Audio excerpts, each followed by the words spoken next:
Hi everyone, it's Chiyoh from VGTV bringing you my Brawler deck profile. Okay, so we start with the Grade 0, the Fighting Dracokid. Basically, when you soul charge it at the start of the turn, and then when your Vanguard Legions, it gains the effect Counter Blast 1. When an opponent's front row rearguard is retired, retire the back row. Okay, next we got the Grade 3. Bigbang Knuckle Dragon. It's the new Vermilion. Legion and put back 4 cards obviously and counterblast 2 Brawlers. And then it gains the effect this unit attacks the entire front row and gains plus 5k. Next we have 4 Wild Rush Dragon.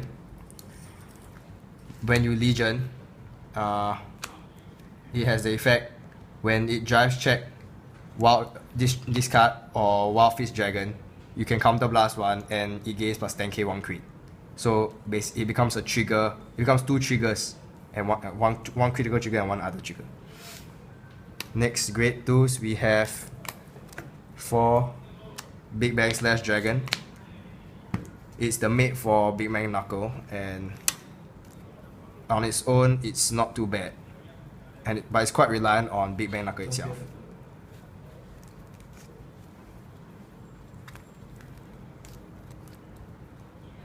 Next we have 4 Wildfist Dragon, the mate for Wild Rush Dragon. It's a 12k attacker for the deck. And yeah, most decks would run 12k attackers. Next we have 3. When your Vanguard is in Legion and this unit attack hits, draw a card. So it gives you some draw power and some pressure. Next we have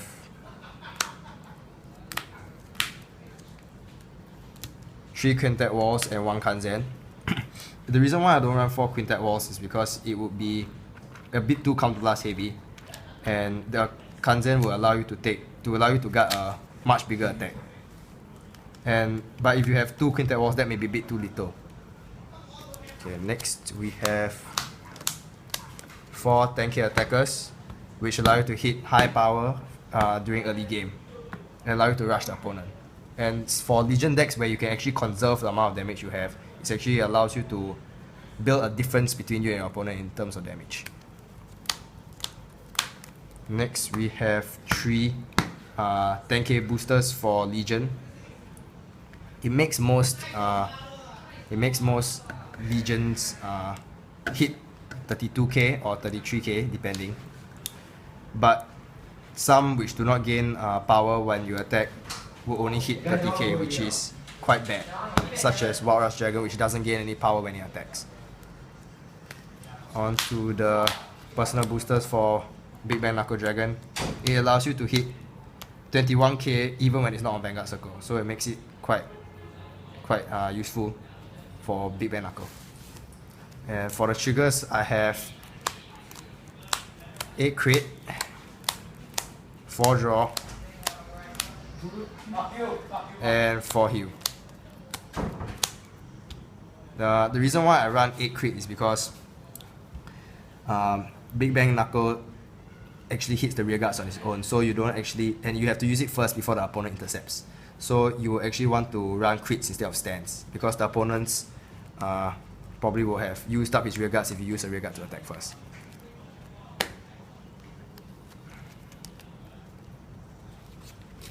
Okay, now let me show you ideal field you would have when you're playing this deck.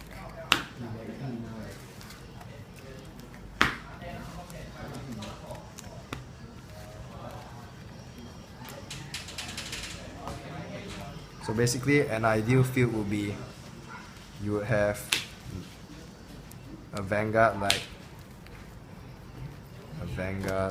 this.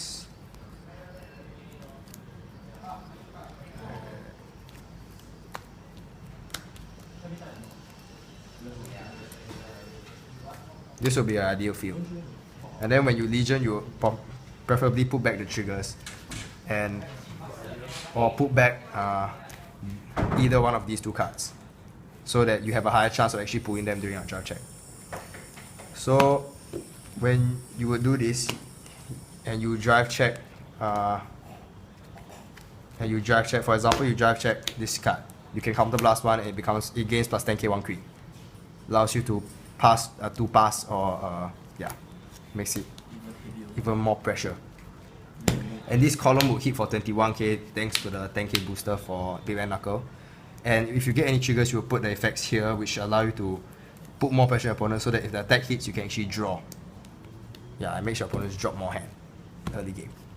Okay, so thanks for watching, and stay tuned for the upcoming deck profiles. Thanks.